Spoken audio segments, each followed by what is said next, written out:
Bienvenue à ceux qui nous ont rejoints. Alors, qui a une Bible papier? J'ai besoin de 7 lecteurs. Donc, vous avez le choix. Je vais vous donner les références et puis vous dites, moi je prends ça, moi je prends ça. On va faire un florilège de versets. Alors, quelqu'un prend Éphésiens chapitre 2, le verset 19. Quelqu'un d'autre prend Hébreux chapitre 3, verset 3. Quelqu'un d'autre prend 1 Corinthiens chapitre 3 verset 16. Un autre, 1 Pierre chapitre 2 verset 5. Un autre, ou une autre bien sûr, Actes chapitre 7 versets 48 et 49. Alors quelqu'un qui connaît bien sa Bible prend AG chapitre 2 verset 9. Et enfin, Jérémie chapitre 5 verset 24. Voilà, alors s'il n'y en avait qu'un, il ferait que tourner des pages. Qui prend Éphésiens chapitre 2, verset 19? D'accord. D'accord, William. Ephésiens 2, 19. Ainsi donc, vous n'êtes plus des étrangers ni des gens du dehors, mais vous êtes concitoyens des saints, gens de la maison de Dieu. Merci William. Merci. Hébreu, Hébreu 3, 3. Alors, Michael. Hébreux 3.3. En fait, une gloire plus grande que celle de Moïse revient à Jésus, dans la mesure où celui qui construit la maison est plus honoré que la maison elle-même. Merci. 1 Corinthiens chapitre 3, verset 16. Olivier. Alors, vous savez sûrement que vous êtes le temple de Dieu et que l'Esprit de Dieu habite en vous. Merci. 1 Pierre chapitre 2, verset 5. Laissez-vous bâtir, vous aussi, comme des pierres vivantes, pour construire un temple spirituel. Vous y formerez une communauté de prêtres appartenant à Dieu. Vous lui offrirez des sacrifices spirituels qu'il accueillera avec bienveillance par Jésus-Christ. Merci. Donc, dans la version seconde, c'est pour former une maison spirituelle. Acte 7, versets 48 et 49. Cependant, le Très-Haut n'habite pas dans des temples faits par la main de l'homme, comme le dit le prophète. Le ciel est mon trône et la terre mon marchepied. Quelle maison pourrez-vous me construire, dit le Seigneur, ou quel endroit pourrait être mon lieu de repos? Merci. Agé, chapitre 2, verset 9. Je lis, la gloire de cette dernière maison sera plus grande que celle de la première, dit l'Éternel des armées. Et c'est dans ce lieu que je donnerai la paix, dit l'Éternel des armées. Merci Marie. Et Jérémie, chapitre 5, verset 24. Ils ne disent pas dans leur cœur, craignons l'Éternel, notre Dieu, qui donne la pluie en son temps, la pluie de la première et de l'arrière-saison, et qui nous réserve les semaines destinées à la moisson. Merci. Voilà, la prédication est terminée. Vous avez suffisamment de nourriture pour méditer et voir comment tous ces versets peuvent avoir une cohésion entre eux. Alors non, je ne vais pas vous laisser dans cet état-là. La première des choses qu'il faut se rendre compte, c'est qu'il y a des cycles prophétiques. Dans la parole de Dieu, il y a énormément de cycles prophétiques. Je vais en citer simplement que quelques-uns. Vous avez par exemple le premier et le dernier Adam. Vous avez l'ancienne et la nouvelle alliance. Vous avez le premier temple et le second temple. vous avez, comme ça a été dit, la pluie de la première et de l'arrière-saison. Et le sujet d'aujourd'hui, ce sera, vous avez l'Église du premier siècle et vous avez l'Église du dernier siècle. Ce qu'on peut constater, c'est que le dernier est toujours meilleur que le premier. C'est évident que le dernier Adam était nettement meilleur que le premier, que la nouvelle alliance est nettement plus forte que l'ancienne alliance. Le second temple, on l'a lu dans Agé, chapitre 2, verset 9, la gloire de cette dernière maison sera plus grande que celle de la première. Et c'était bien le dernier temple, parce que Hérode a agrandi ce temple qui a été construit du temps d'Esdras, 70 ans après que le premier a été détruit par Nebuchadnezzar. Et donc, on peut constater que le dernier, pardon, est toujours meilleur que le premier. Et on peut tout de suite, comment je dirais, avoir à l'esprit le Seigneur Jésus qui a dit, les derniers seront les premiers. Alors, il y a quand même une exception, c'est au moment de la création de l'être humain. Non, je plaisante. Je plaisante. Le premier n'était pas meilleur que le deuxième. C'est pour vous détendre. Hein. On est là autour de la parole de Dieu. On est là pour en tirer une bénédiction. Devant ce constat, nous pouvons dire que pour l'instant, en ce qui concerne l'Église, il y a bien des progrès à faire. Vous êtes bien d'accord avec moi? Cette Église des derniers temps, cette dernière Église, n'a pas encore toute la dimension de gloire qu'avait l'Église du premier siècle. Alors, j'ai été interpellé, il faut dire ce message, je l'ai reçu dans mon sommeil, et j'ai été interpellé comment Jésus allait faire pour que cette dernière Église devienne plus glorieuse que la première. Parce que bon, la première était une Église vraiment belle, mais malgré tout, il y avait des problèmes. Si on lit les Corinthiens, si on voit les dissensions qu'il pouvait y avoir, les fausses doctrines qui se manifestaient, tout cela, le combat externe, le combat interne. Donc, elle était belle, cette église du premier siècle, mais elle n'était pas, je dirais, parfaite. Et comment Jésus a fait le nettoyage du temple? Et j'aimerais qu'on passe un peu de temps sur cette réflexion. Comment Jésus a nettoyé le temple? La première des choses, c'est qu'il a chassé les trafiquants.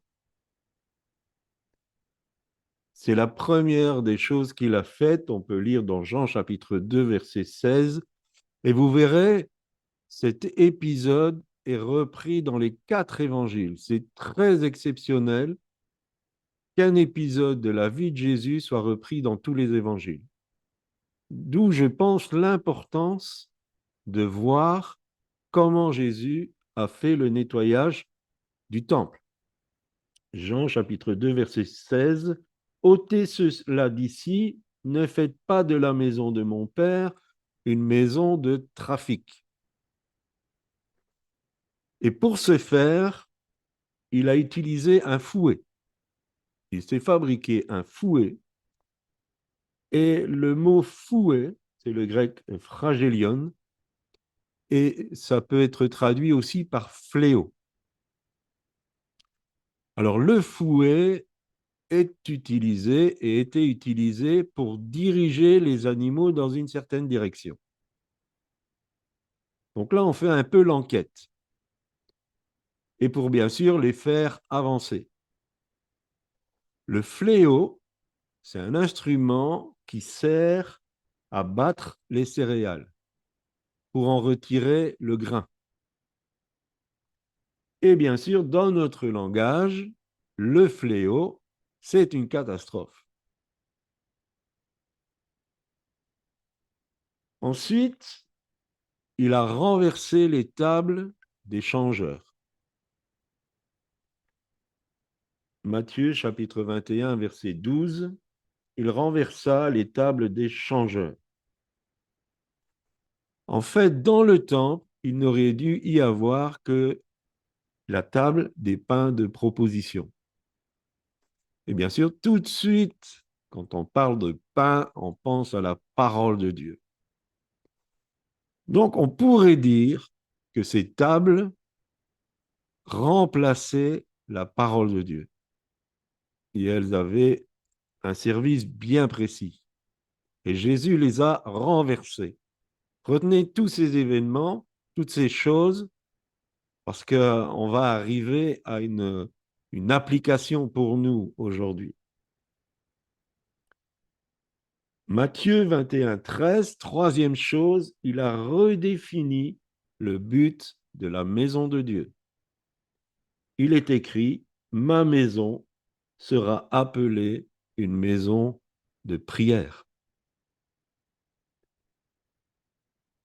Et il faut redéfinir que le but suprême de la maison de Dieu, c'est l'intimité avec lui. Quatrième chose, il arrête l'activisme. Marc chapitre 11, verset 16, il ne laissait personne transporter aucun objet à travers le temple. Comme dans l'exemple de Marthe et Marie, la première part, c'est l'intimité.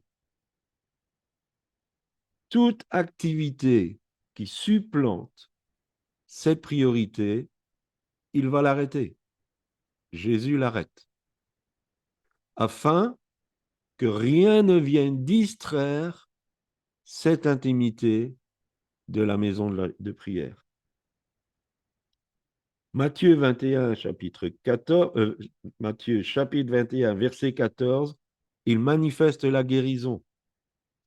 Des aveugles et des boiteux s'approchèrent de lui dans le temple et il les guérit. Il y a ici deux belles symboliques. Parce que les aveugles, c'est ceux qui ne discernent pas Dieu, ceux qui ne voient pas Dieu, qui ne comprennent pas Dieu, ne voient pas son action et n'ont pas de respect pour Dieu. Et les boiteux, ce sont ceux qui ont une vie chrétienne chaotique. On pense aux paroles d'Élie qui a dit jusqu'à quand clocherez-vous des deux côtés? Et le boiteux, c'est ça. Et si vous avez un boiteux devant vous, et spécialement quelqu'un qui a une jambe plus courte que l'autre, vous allez voir qu'il descend, il monte, il descend, il monte. Alors j'exagère le mouvement. Mais la vie chrétienne de beaucoup, c'est exactement ça. C'est des vallées, des montagnes, des vallées, des montagnes. Il n'y a pas cette maturité, cette stabilité. Et en fonction des circonstances, ils sont ou dans l'exaltation ou dans la dépression.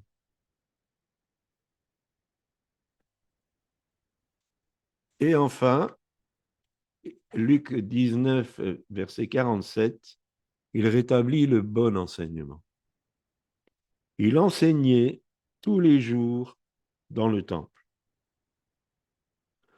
L'enseignement rétablit l'équilibre. L'enseignement ouvre les yeux de ceux qui n'ont pas été enseignés dans la vérité. Il communique cette vérité qui libère. Et ce que je partage cet après-midi, j'aimerais le dire dans un sens prophétique. J'aimerais dire comment Jésus va nettoyer le temple que nous sommes. Dans les versets que nous avons lus, et je peux vous dire, ça me venait comme ça, il est bien dit que nous sommes gens de la maison de Dieu. Dans Éphésiens chapitre 2, verset 19. 1 Corinthiens 3,16 qu'Olivier nous a lu, ne savez-vous pas que vous êtes le temple de Dieu et que l'Esprit de Dieu habite en vous? Et je pense que on a peut-être une trop tendance à voir ça d'une manière personnelle, individuelle. Mais si nous prenons ça dans le sens de l'Église, ne savez-vous pas, Église, que vous êtes le temple de Dieu et que l'Esprit de Dieu habite au milieu de vous? Pierre nous dit bien cela dans 1 Pierre 2,5, et vous-même comme des pierres vivantes, édifiez-vous pour former une maison spirituelle. Tous ensemble, si nous sommes membres de l'Église de Jésus-Christ, nous sommes une pierre de cette maison spirituelle. Rappelons-nous que Jésus a dit, je bâtirai mon Église. Je construirai mon Église. C'est lui le constructeur. Et l'agent, bien sûr, c'est le Saint-Esprit. Pourquoi? Le Saint-Esprit habite dans les pierres vivantes que nous sommes, dans l'Église que nous sommes, parce que Dieu n'habite pas dans des maisons faites de main d'homme. Dieu n'habite pas dans des temples faits de main d'homme.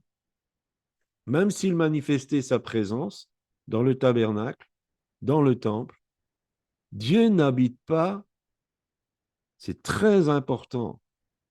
Parce qu'aujourd'hui, le mot même église a été galvaudé. Aujourd'hui, on dit je vais à l'église. C'est ridicule. Je vais à l'église. Vous êtes l'église. C'est mon église. Non. Si c'est ton église, c'est pas l'église de Jésus-Christ. On a galvaudé le mot église.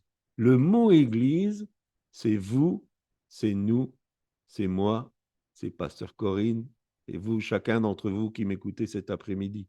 Et nous sommes tous des pierres vivantes. Nous ne sommes pas des briques. Les briques servent à construire les tours de Babel. Nous sommes des pierres vivantes. Et qu'est-ce qui nous unit? Les pierres vivantes sont soudées les unes aux autres par l'action du Saint-Esprit qui crée l'unité. Et aussi par les ministères, on revient à Éphésiens 4, chapitre 11, l'unité de la foi. Et tout le corps, là l'image qui est utilisée c'est le corps, tout le corps bien coordonné se construit dans l'amour. La maison des pierres vivantes se construit dans l'amour. Et ça, c'est une résidence valable pour le Dieu vivant. Dieu n'habite pas dans des bâtiments faits de main d'homme. Il habite dans la maison que son Fils construit. Voilà pourquoi la dernière maison a beaucoup plus de gloire. Parce que toute la gloire qui accompagne Dieu vient se manifester dans cette Église quand elle prend conscience qu'elle est la maison de Dieu. Amen. Nous avons besoin de revivre cette réalité. Quand on dit Dieu siège au milieu des louanges de son peuple, Dieu vient siéger quand les pierres vivantes sont en communion et qu'elles adorent leur Dieu. Il siège, il trône, il dirige. Voilà pourquoi tous ces versets étaient mis ensemble. Et Agé prophétisait ce qui va arriver dans les derniers temps. La gloire de cette dernière maison sera plus importante que la gloire de la première maison. Vous vous imaginez? Est-ce que vous pensez à ça? Ou est-ce que l'Église, elle sera frileuse? Ou est-ce qu'elle sera forte, remplie de la gloire de Dieu? Cette épouse que Christ va venir chercher, comment elle sera? Elle sera magnifique. Elle sera magnifique.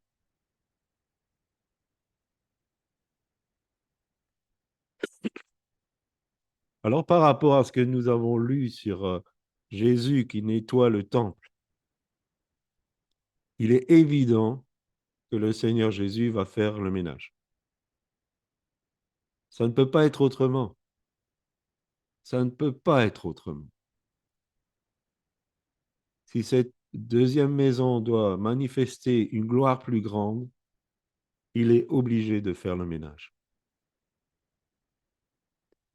Et la première des choses qu'il va faire, et on en parle souvent, on n'entend que ça en ce moment, tous ceux qui, d'une manière ou d'une autre, écoutez bien ce que je vais dire, et je le dis dans un sens prophétique, examinez ce qui est bon, mais n'examinez pas seulement ce qui vous plaît. Examinez si c'est bon, si c'est de la parole de Dieu, si j'annonce quelque chose que Christ va faire. Tous ceux qui, d'une manière ou d'une autre, tirent profit de ce qu'ils ont reçu gratuitement, tous ceux qui se repaissent du troupeau, tous ceux qui dominent ces brebis vont être mis dehors. Ils vont être mis dehors. Il y a encore un temps de repentance, mais ils vont être mis dehors. Christ ne va plus accepter qu'il y ait des trafiquants dans son Église. Les animaux, et souvent, dans la parole de Dieu, les animaux sont une image des esprits méchants. Ils vont être chassés une fois pour toutes. Dans cette Église glorieuse, il n'y aura plus la possibilité que les esprits méchants puissent encore agir. Tout ce qui est démon, domination, autorité, va être mis dehors. Et Jésus va les fouetter pour qu'ils sortent.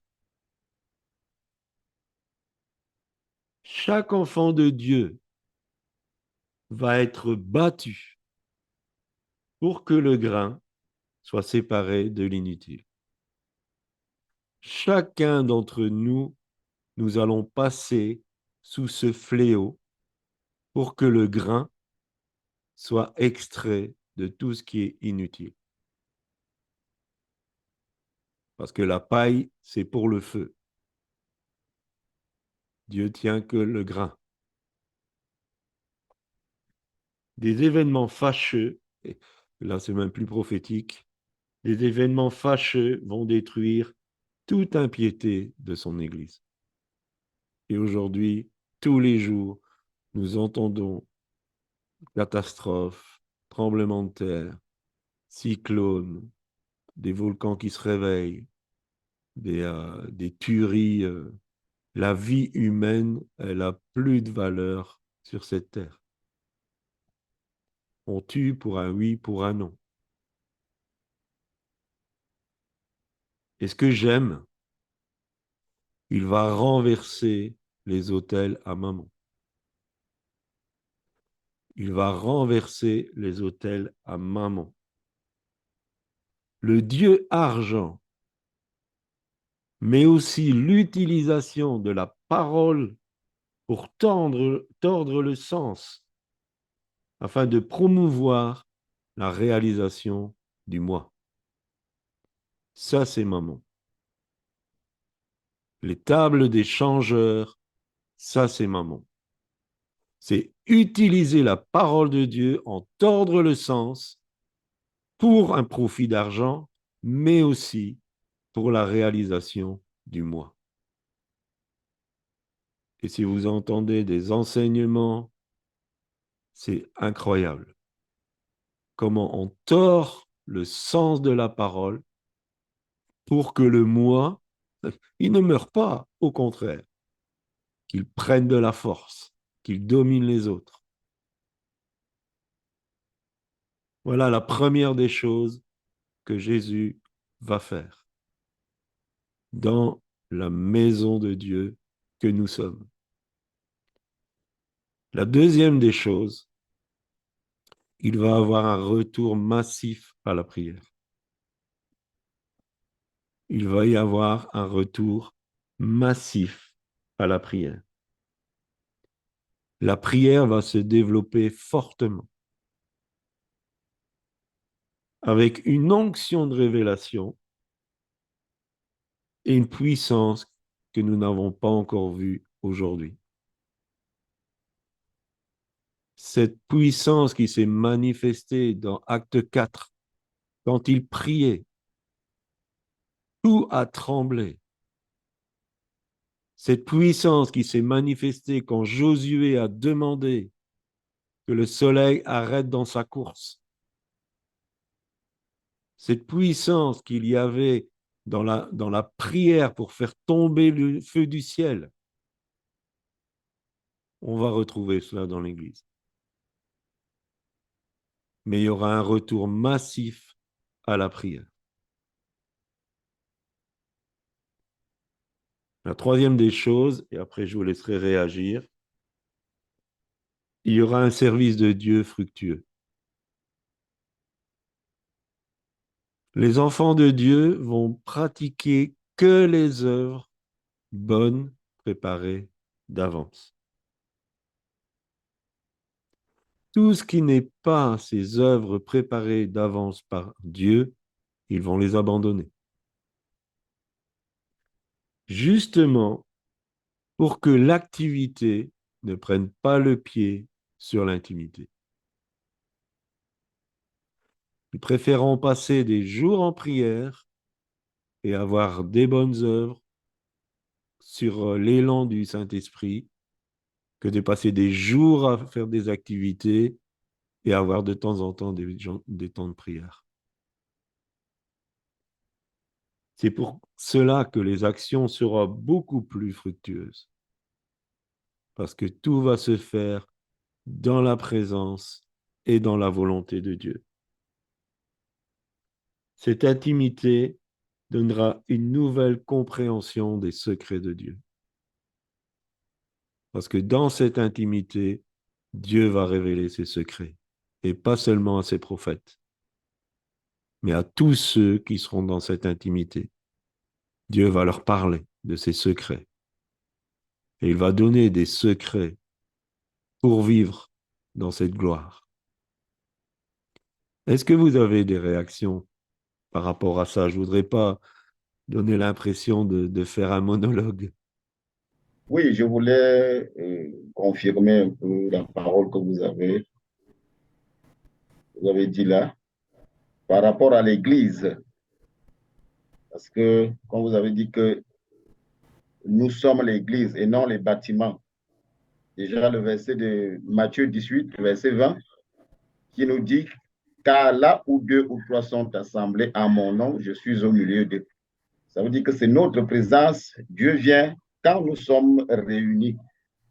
Et non comme on nous avait déjà enseigné que l'Église, c'est la maison de Dieu. Ça veut dire que c'est comme si on part trouver Dieu là où on part. Or, c'est notre présence que Dieu agrée et il vient. Amen. C'est ça que je voulais dire. Merci Roger. Amen. Euh,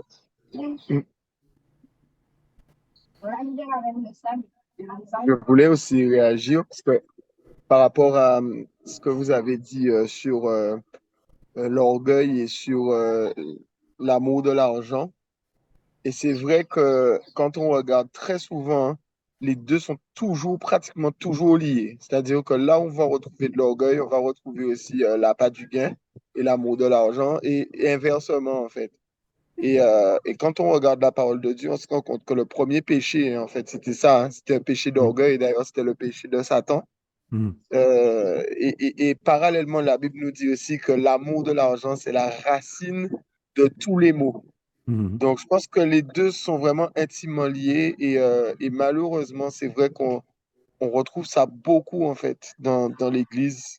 Et c'est toujours une petite étincelle qui fait partir l'Église, en tout cas, dans une mauvaise direction.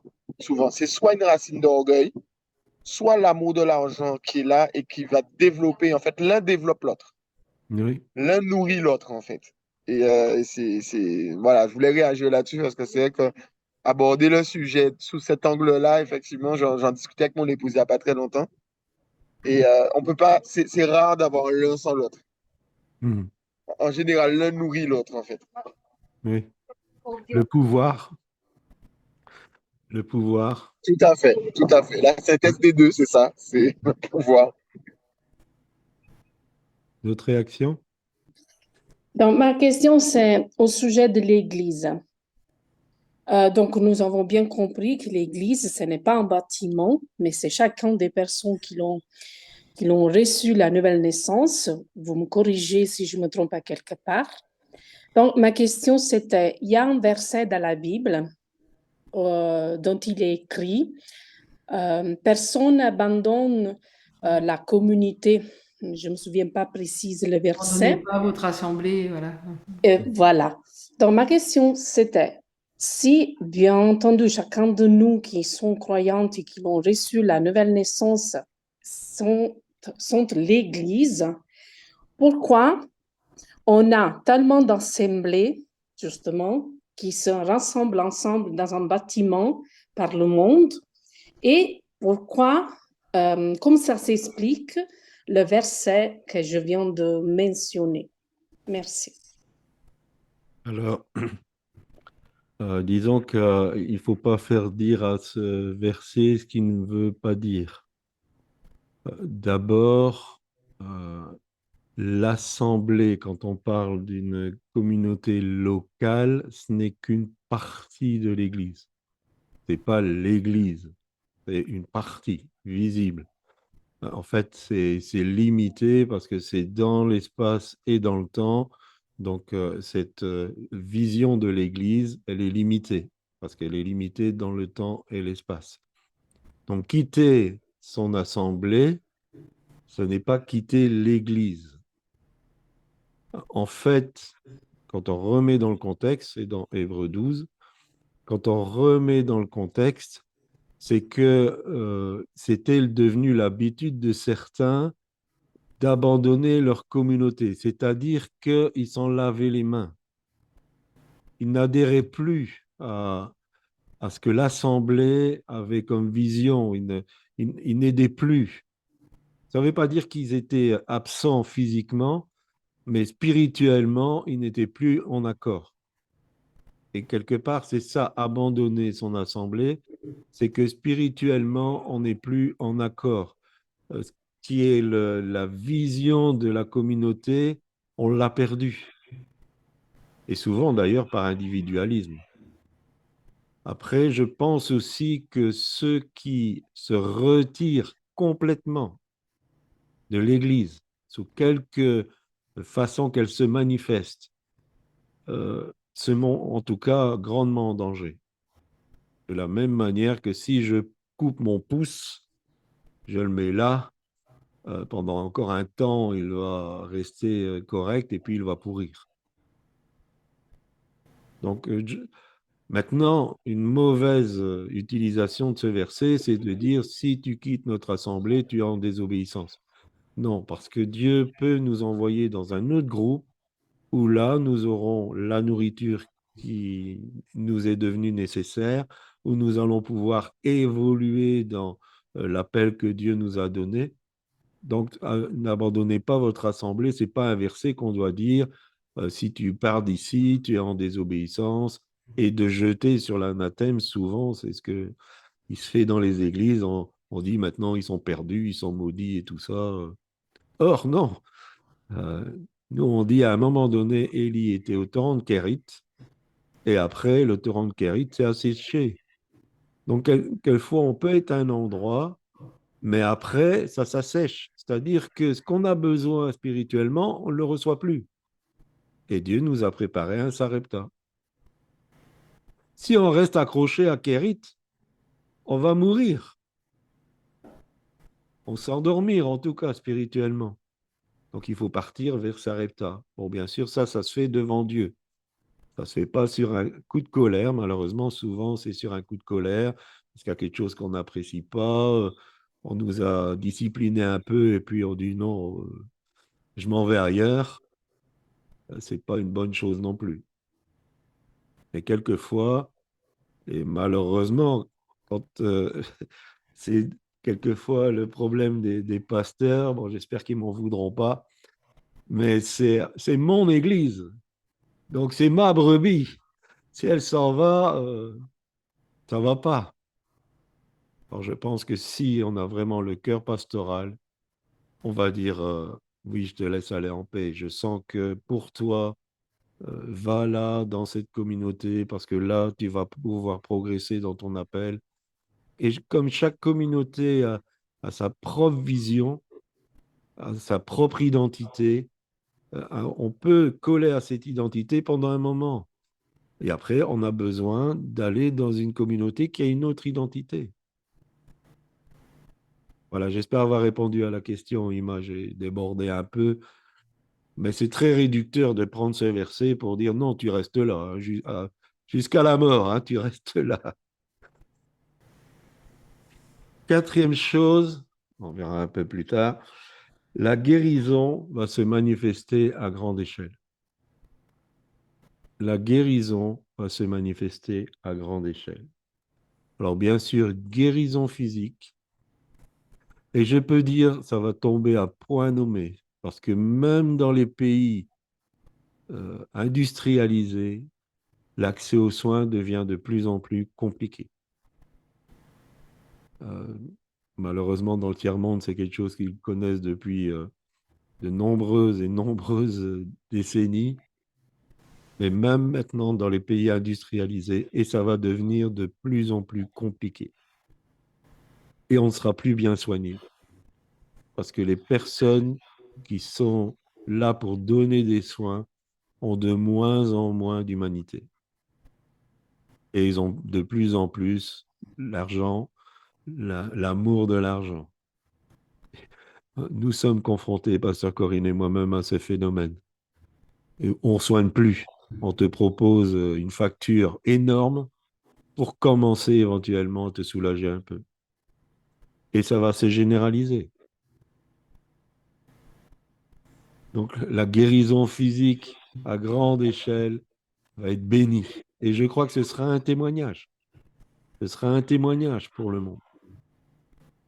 La guérison psychique. Les enfants de Dieu qui vont marcher droit sur leurs pieds.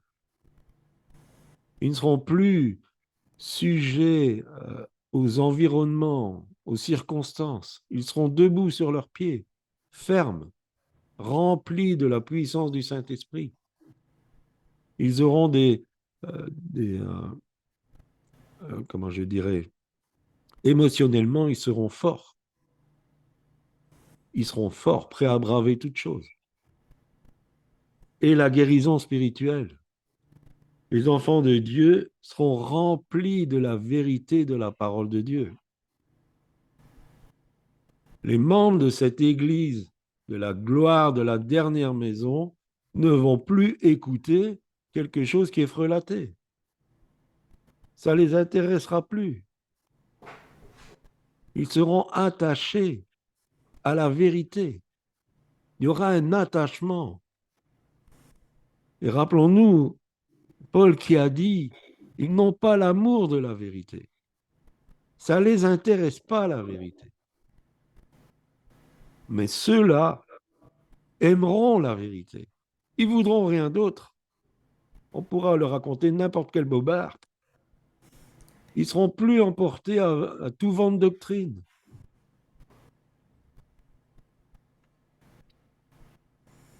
Et enfin, justement, le résultat de tout ça, c'est qu'il y aura des enseignements pointus. Il y aura des enseignements pointus.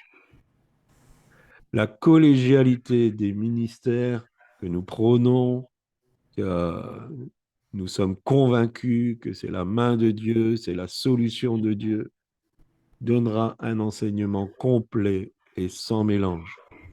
Tout le monde sera enseigné d'une bonne manière dans tous les aspects du ministère de Jésus. L'enseignement sera intensif, il va prendre une grande place. Mais ça ne va pas prendre la place sur l'intimité avec Dieu. Parce que l'enseignement sera tellement pointu que ce sera comme si on était dans l'intimité de Dieu et que Dieu lui-même nous enseignait. L'enseignement va prendre une grande place, mais ça ne va pas remplacer la prière parce qu'on sera dans un esprit de prière. Et les vérités qu'on va recevoir, c'est comme si Dieu lui-même les donnait. C'est ça les secrets de Dieu. Et je peux vous dire que les conversions seront quotidiennes et radicales. Aujourd'hui, c'est difficile que quelqu'un veuille légèrement s'engager envers Christ. Nous aurons des conversions comme l'ont vécu les premiers apôtres. Des conversions quotidiennes et radicales. Parce qu'il y aura une telle différence entre ce qui va se passer dans cette gloire de la dernière maison et ce qui se passe dans le monde que les gens vont accourir. Tous ceux qui ont soif de vérité, tous ceux qui ont soif de changement vont accourir. Parce qu'il y aura dans l'Église de Jésus-Christ des solutions que le monde ne peut pas donner et qu'il ne pourra jamais donner. Voilà jusque-là. Et je bénis le Seigneur. Je suis convaincu, je le dis d'une manière prophétique, je suis convaincu que très prochainement, et c'est déjà amorcé, nous allons voir cette Église fonctionner. Alors, en conclusion, qu'est-ce que je pourrais dire? Pourquoi la gloire de cette dernière maison sera plus grande? Nous l'avons lu au début.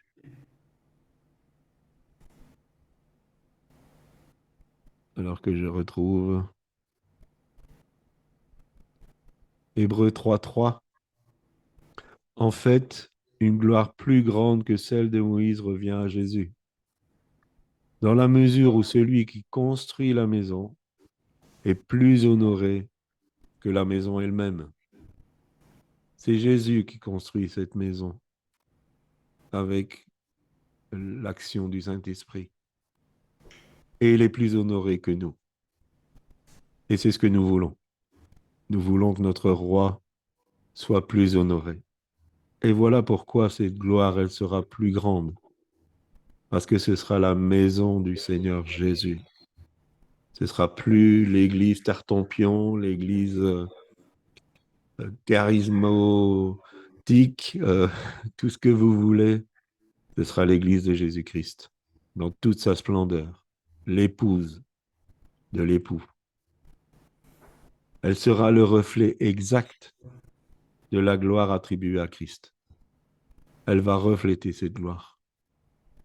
Paul disait déjà dans 2 Corinthiens chapitre 3 verset 18, « Nous tous qui reflétons le Seigneur de gloire, nous sommes transformés de gloire en gloire. » Et c'est ce qui va se produire. Nous allons manifester la gloire de notre époux. On sera confronté à une opposition féroce. Mais cette Église, je le dis avec une pleine conviction, impactera à l'encre indélébile les consciences, jusqu'à ébranler toutes les philosophies des gouvernements. Elle sera combattue férocement parce qu'elle va ébranler les gouvernements eux-mêmes. Alors ma question, et je la laisse en suspens, nous voulons en faire partie. Et vous? Merci de m'avoir écouté.